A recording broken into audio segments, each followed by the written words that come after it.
ఎంతమంది ఆంధ్రప్రదేశ్లో ఉన్నారో నాకు తెలియదు కానీ బట్ జడ శ్రవణ్ కుమార్, నేను ఆంధ్రప్రదేశ్ నుంచి వచ్చాను. ఆంధ్రప్రదేశ్ ఇక్కడ ఉన్నటువంటి తెలుగు వాళ్ళు ఎవరు ఉంటే దయచేసి చేయొత్తమని కోరుతున్నా. తెలుగు వాళ్ళు ఇక్కడ ఎంతమంది ఉన్నారు? తెలుగు వాళ్ళు ఎంతమంది ఉన్నారు? ఈ రోజు దేశం మొత్తం చూస్తున్నటువంటి ఈ ఉద్యమం మన ఆంధ్రప్రదేశ్ నుంచి, తెలంగాణ నుంచి కూడా ఈ ఉద్యమానికి మన స్ఫూర్తినివ్వాలి అని ఈ రోజు ఈ వేదిక నుంచి మీ అందరినీ కూడా కోరుతున్నా. ఇది కేవలం ఒక ఉద్యమం, నార్త్ ఇండియా ఉద్యమం కాదు, భారతదేశం మొత్తం ఉద్యమం అని ఈ వేదిక నుంచి మనం ఒక ఉద్యమం స్టార్ట్ చేయాలి.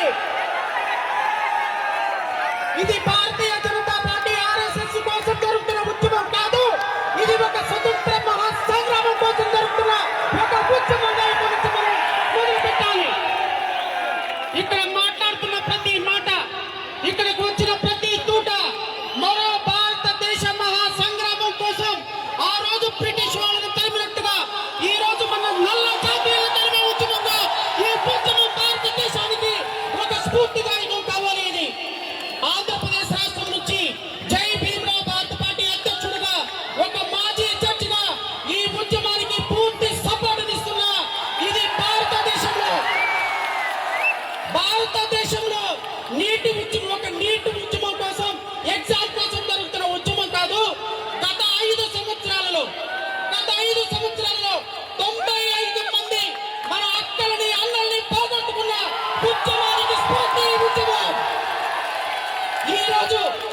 ఈ రోజు 15 మంది అక్కలు, చెల్లెళ్ళు, అన్నలు, తమ్ముళ్ళు బలిదానం కాబట్టి కళ్ళు మూసుకొని కేంద్ర మంత్రి, రాష్ట్ర దేశ ప్రధానమంత్రి పార్లమెంటులో ఇక్కడ ఉద్యమం జరిగేంత వరకు ఒక్క ప్రకటన కూడా చేయకపోవడం ఈ దేశ చరిత్రకు సిగ్గుచేటు అని ఈ వేదిక నుంచి నేను ప్రకటిస్తున్నా.